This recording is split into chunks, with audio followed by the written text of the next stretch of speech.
আসসালামু আলাইকুম এভরিওয়ান, সবাই কেমন আছেন? আশা করছি সবাই ভালো আছেন। আপনাদের দোয়ায় আমরাও কিন্তু ভালো আছি আলহামদুলিল্লাহ। সকালবেলা ঘুম থেকে উঠলাম, তারপর ড্রয়িং রুমে যেয়ে দেখি পুরো ঘর বাড়ি সব অন্ধকার হয়ে আছে।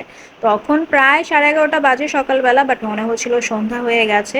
কিন্তু না, বাইরে যেহেতু রোদ উঠেনি আর মেঘাচ্ছন্ন ওয়েদার ছিল, তাই আসলে এই অবস্থা। তো মুখ টুক ধুয়ে ফ্রেশ হয়ে একটু ড্রয়িং রুমে বসলাম, তারপর চলে গেলাম নিজের জন্য একটু ব্রেকফাস্ট রেডি করতে।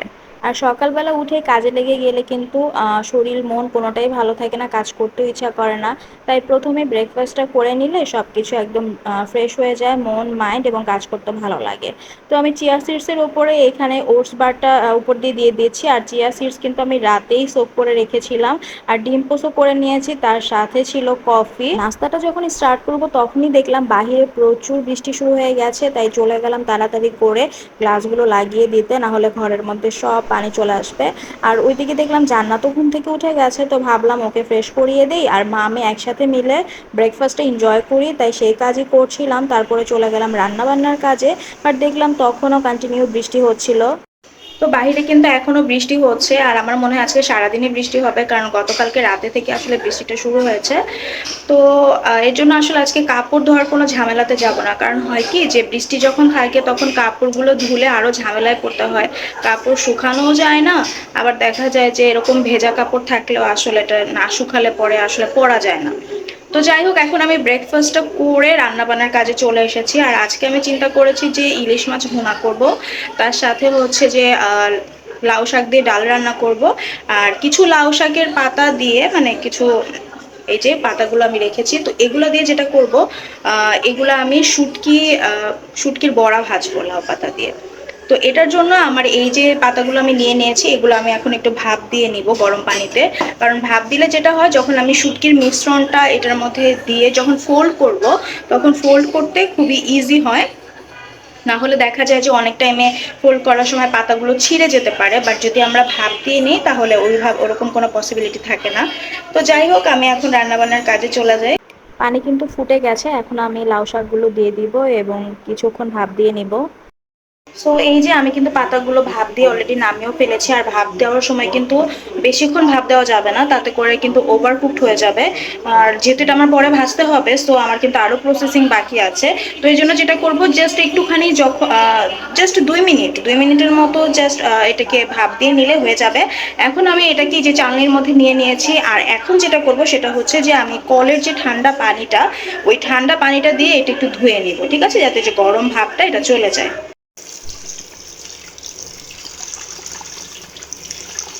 তো এই তো ওদিকে আমি লাউ পাতা সবকিছু রেডি করে এখানে আমি এখন মাছ ভুনা করতে চলে এসেছি।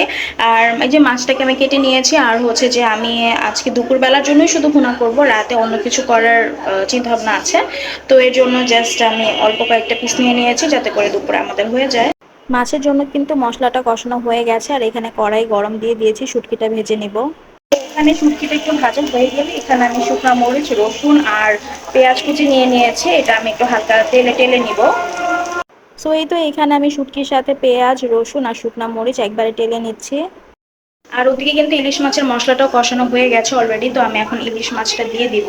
আর ইলিশ মাছ আমি ভাজবো না, আমি রান্না করব। কারণ হচ্ছে যে ইলিশ মাছ আপনি যত রান্না করবেন ততই কিন্তু এটার টেস্টটা সেম থাকবে এবং স্মেলটাও সেম থাকবে, কারণ ইলিশ মাছের কিন্তু অন্যরকম একটা টেস্ট আছে। তো যদি আমরা এটাকে বেশি মশলা দিয়ে বা বেশি ভেজে রান্না করি, তাহলে কিন্তু সেই টেস্টটা নষ্ট হয়ে যায়। মশলাটা ভালো মতো কষানো হয়ে গেলে আমি ইলিশ মাছগুলো দিয়ে দিব। আর ইলিশ মাছ দেওয়ার পরে আমি কিন্তু বেশি নাড়ানাড়ি করব না, কারণ মাছটা নরম, এটা ভেঙে যাওয়ার সম্ভাবনা থাকে। আর এখানে কিন্তু শুটকি সব রেডি হয়ে গেছে, তো আমি পাতা নিয়ে নিয়েছি, লাউ পাতা। আর আমি দুইটা করে নিয়েছি, যেহেতু পাতাগুলো একটু ছিদ্র টাইপের ছিল, এর জন্য আমি দুইটা নিয়েছি, যাতে করে শুটকির মিশ্রণটা বের হয়ে না যায়। তো আমি শুটকির মিশ্রণটা দিয়ে তারপর আমি যেভাবে করে ফোল্ড করে নিব, আপনারা যেভাবে দেখতে পাচ্ছেন ভিডিওতে, ঠিক সেম ওয়েতে আপনারা ফোল্ড করে নেবেন। তো এই যে দেখলেন, এই যেভাবে করে ফোল্ড করে নিয়েছি, তো এইভাবে করে আমি প্রত্যেকটা পাতা ভিতরে শুটকির মিশ্রণটা দিয়ে ফোল্ড করে নিব। তো আমি সবগুলো রেডি করে ফেলেছি, আমার 4টার মতো হয়েছে। আর এখানে কিন্তু ইলিশ মাছও হয়ে গেছে, তো আমি ইলিশ মাছটাও নামিয়ে ফেলেছি বাটিতে। তো কালারটা কিন্তু দেখতে খুবই ভালো লাগছে মাশাআল্লাহ।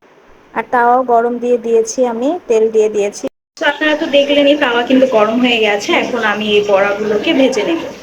হ্যাঁ, ভাজার সময় কিন্তু আরেকটা জিনিস লক্ষ্য রাখতে হবে, সেটা হচ্ছে যে এই যে আমরা ভাজ করার পরে যে অংশটা, হ্যাঁ, তো এই অংশটা কিন্তু আমাদেরকে আগে তাওয়ার মধ্যে দিতে হবে যাতে করে পাতাটা খুলে না যায়।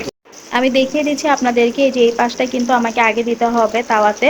তো এই যে এইভাবে করে আমি প্রত্যেকটা বড়া দিয়ে দিয়েছি আর ভালো করে ভেজে নেব। আর যেহেতু লাউ শাক দিয়ে ডাল রান্না করব, তো ডালটা কিন্তু আমি আগেই ধুয়ে রেখেছিলাম, সেই সাথে শাকটাও এখন কেটে ধুয়ে নিব। আর এদিক দিয়ে কিন্তু এক পাশ ভাজা হয়েও গেছে, তো আমি উল্টিয়ে দিচ্ছি।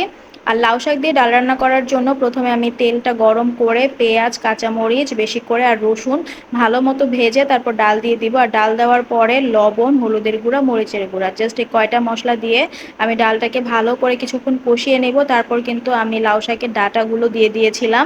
তো এই যে আমার অলমোস্ট কিন্তু লাউ শাকের ডাঁটা প্রায় কুক হয়ে গেছে, সেদ্ধ হয়ে গেছে। তো এখন আমি শাক দিয়ে দিচ্ছি, কারণ শাক কিন্তু সেদ্ধ হতে বা কুক হতে বেশি টাইম লাগে না, বাট যেহেতু ডাঁটাটা একটু টাইম লাগে তাই ডাঁটাটা আমি আগেই দিয়ে দিয়েছিলাম। আমি লাউ শাকটা এখন ডালের সাথে ভালো করে মিশিয়ে নিচ্ছি, তারপরে আমি অল্প পরিমাণে পানি দিব।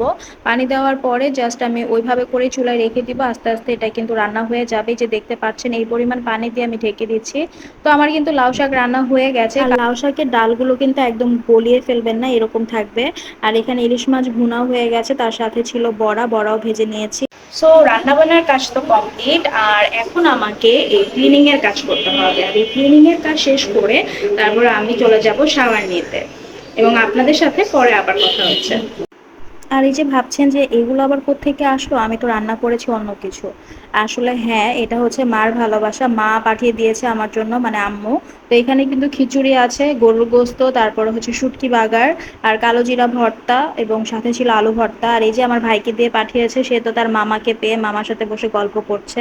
সো জান্নাতকেও লাঞ্চটা করাতে হবে, এখন ওকে লাঞ্চ করাবো। থ্যাংক ইউ নানু, আমার জন্য আমাদের খিচুড়ি পাঠানোর জন্য।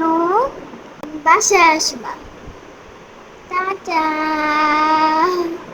আর এখন জান্নাতকে খাওয়ানোর পরে আমিও লাঞ্চটা করে নেব। তো লাঞ্চ করছিলাম, তো লাঞ্চ করে আবার রুমে গেলাম একটু রেস্ট নেওয়ার জন্য। যেয়ে দেখলাম যে ওয়েদারটা আবার খারাপ হয়ে গেছে, আকাশটা ভীষণ রকম অন্ধকার হয়ে গিয়েছিল।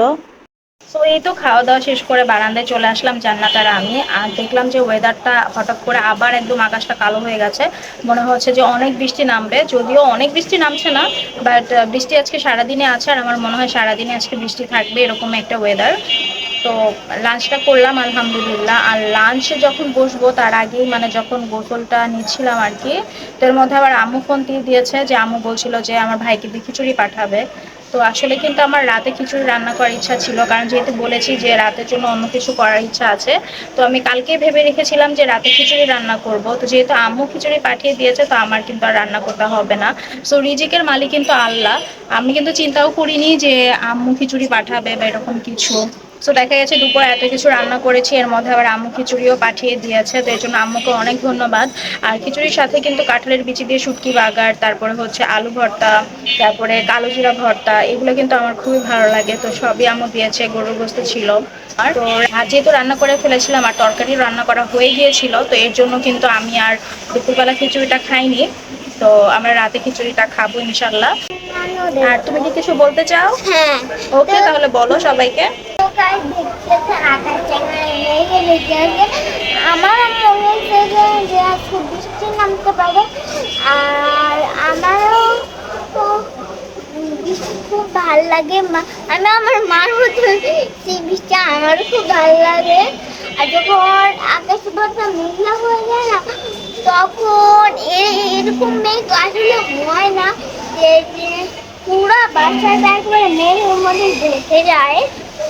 বাট আজকে কেন এরকম একটা মেঘ এসেছে, আর এই মেঘটা যদি আমাদের বাসায় থাকে তাহলে আমাদের মনে কিছুটা শান্তি লাগে। আর আমি রাতের বেলা যেমন করে ঘুমাই। আপনারা তো শুনলেনই আমার জান বাচ্চাটার কথা, সবাই ওর জন্য দোয়া করবেন, মাশাআল্লাহ যেন ভালো থাকে, সুস্থ থাকে। আর হচ্ছে এখানে আমি নাস্তা বানাতে চলে এসেছি, তো স্যুপ বানাবো ভেবেছি। আর স্যুপ যেহেতু বানাবো তো ভাবলাম একটু অন্থনও বানাই, কারণ স্যুপ শুধু খেতে আমার ভালো লাগে না। তো অন্থন বানানোর জন্য কিন্তু আমি এখানে ময়দার ডো রেডি করে রেখেছি 10 মিনিট আগেই। স্যুপও চুলায় বসিয়ে দিয়েছি, আর এখানে কিন্তু চিকেন ম্যারিনেট করে রেখেছি অন্থনের জন্য। তো আমি চিকেনটাকে একটু ভেজে নিব, না ভাজলেও হয়, বাট আমি একটু ভেজে নিয়েছি। তারপর আমার অন্থনও বানানো হয়ে গেছে, আমি এখন ভেজে নিচ্ছি অন্থনগুলো। আর এরকম স্যুপের সাথে কিন্তু অন্থন খেতে অনেক ভালো লাগে, স্যুপটা কিন্তু ভালোই মজা হয়েছে, তার সাথে অন্থনটাও কিন্তু মজা হয়েছিল। আর বৃষ্টির ওয়েদারে না একটু ভাজা পোড়া বা একটু ঝাল কিছু বা এরকম গরম গরম স্যুপ খেতে কিন্তু ভালোই লাগে।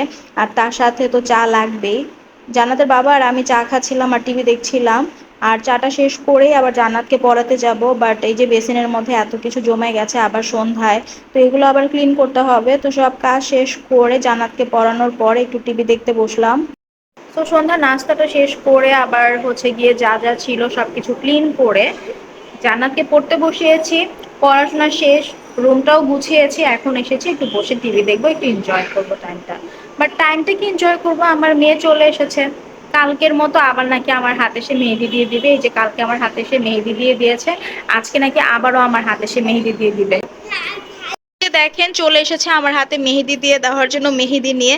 তুই আজকে আবার আমার হাতে মেহেদি দিয়ে দিবি? আমার হাতটা এই যে এই যে কি করেছিস কালকে আমার হাত, হ্যাঁ? এক্সপেরিমেন্ট করো তুমি আমার হাতে। আরে না, তুমি মেহেদিটা বের করে দাও। মেহেদি কি দিতেই হবে? হ্যাঁ, দিতেই হবে, না দিলে হবে না। ওকে ঠিক আছে, কি আর করার। আপনারাও দেখেন গাইস, আমার মেয়ে আমার হাতে মেহেদি দিয়ে দিবে। সো লেটস সি কি মেহেদি দিয়ে দেয় আজকে আবার সে আমার হাতে। তো এই তো মেয়ে কিন্তু আমার হাতে অলরেডি মেহেদি দিয়ে দিয়েছে। এই যে সে আমার হাতে এক্সপেরিমেন্ট করে করে মেহেদি দেওয়া শিখছে। একদিকে কিন্তু ভালো যে মেয়ে যদি আমার হাতে এক্সপেরিমেন্ট করেও শিখতে পারে, তাহলে এটা কিন্তু আমার জন্য অনেক বড় কথা। তো এখন আরও কাজ আছে কিন্তু, কারণ খাবার গরম করতে হবে, দেন জান্নাতকে খাবার খাইয়ে দিতে হবে, আমাদেরও ডিনার কমপ্লিট করতে হবে। তো চলে যাই এখন আবার কাজে। আর ওই যে বলেছিলাম যে রাতে আম্মুর দেয়া খিচুড়ি খাবো, তো এই যে খিচুড়ি গরুর গোস্ত সব কিছু গরম করে টেবিলে রেডি করে ফেলেছে, এখন আমরা ডিনারটা শেষ করে ফেলবো। তো এই ছিল আজকে আমার ব্লগ। সবাই আমাদের জন্য দোয়া করবেন, আমাদের ব্লগ ভালো লাগলে অবশ্যই সাপোর্ট করবেন, যারা ফেসবুকে আছেন ফলো দিবেন, আর যারা ইউটিউবে আছেন তারা সাবস্ক্রাইব করবেন। আর সবাই আমাদের জন্য দোয়া করবেন যেন আমরা ভালো থাকি, সুস্থ থাকি, আর আপনারাও সেফলি থাকবেন। আল্লাহ হাফেজ।